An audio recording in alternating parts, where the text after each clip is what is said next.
Hey guys, another episode of Bikes with Drew. Bit of a scatterbrained week or two here. So last week I was camping with the missus and her family. This week was kind of like a Mailbag Monday. Everything that I had ordered previously kind of showed up all at once. So what I thought I'd do for a video right now is I'm going to kind of walk you through all the stuff that's showed up, what the plan is for the next few videos, as well as go over the Komodo that we were talking about in the previous video. Which will be the bike that we built up in Project Hardtail that we've named it. So let's go ahead and get started here. I'm going to show you some of the cool stuff that we've got. First things first, just a cool new set of gloves here. Just some fun colors to pop things a little bit. I did get all the stuff for my brakes upgrade. Now there is some thought about whether 160, 180, how many millimeters is enough for the size of your disc. I'm a heavier guy, obviously, so I said, you know what? I've never had the biggest possible discs that you can buy right now. So I decided I'm going to put 203 millimeter brakes on. I don't really care about weight. I'm not necessarily trying to win any races or anything like that, but I do want to have some really good stopping power. And the difference in price that I was able to get between a set of 160s, which is what are currently on the Komodo, and a pair of 203s.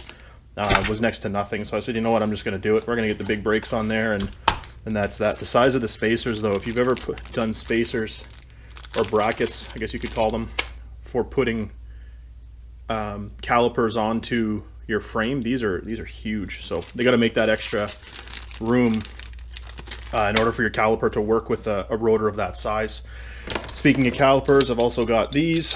So these are just some entry-level Shimano hydraulic brakes. Cool thing about this, though, when I do the video for them, is that these are actually European configuration. I didn't realize that when I was buying them. So what that means is that instead of being your rear brake and your front brake, they're actually switched. So there's a cool little trick you can do to install those and then swap the cables real quick. And hopefully I'll be able to show you guys how to do that without having to bleed them. In the event that we do have to bleed them, that's kind of one of those things that it's best to have a professional do, but we'll see. New chainring as well. This is a 34 tooth, just a Z-Race chainring. I'm going to go, like I was saying on the Komodo, I'm going to drop it down from a 2x to a 1x drivetrain. Matching chain, it's a Z-Race chain. This is a Dior XT derailleur.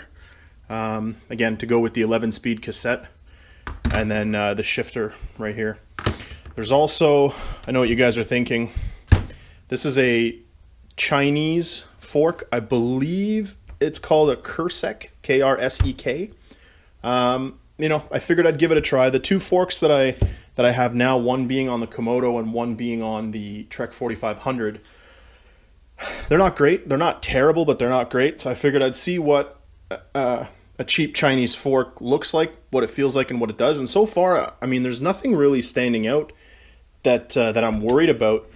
The tube on the top there, it is a little shorter, but I can easily make sure I make the right cut the first time. That's not a big deal. But yeah, so that's Mailbag Monday for all the stuff that showed up in the mail. So I'm going to kind of walk you guys around as well and show you what I'm talking about. This is a 2x drivetrain. Let me just get the camera right here. So you see how there's two rings in there. With this, you need a front derailleur, and that's going to allow you to switch from one gear to the other in the front.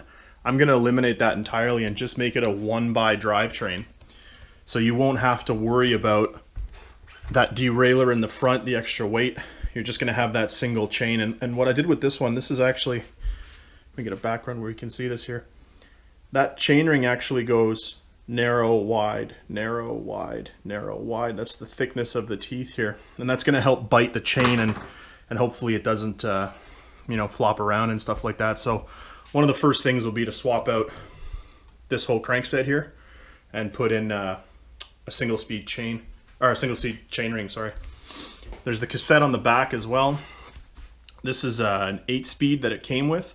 I do have an 11-speed cassette, and that, unfortunately, that's something that you need a chain whip tool. You need a special, it's almost like a socket that goes in here to break the cassette off of the wheel.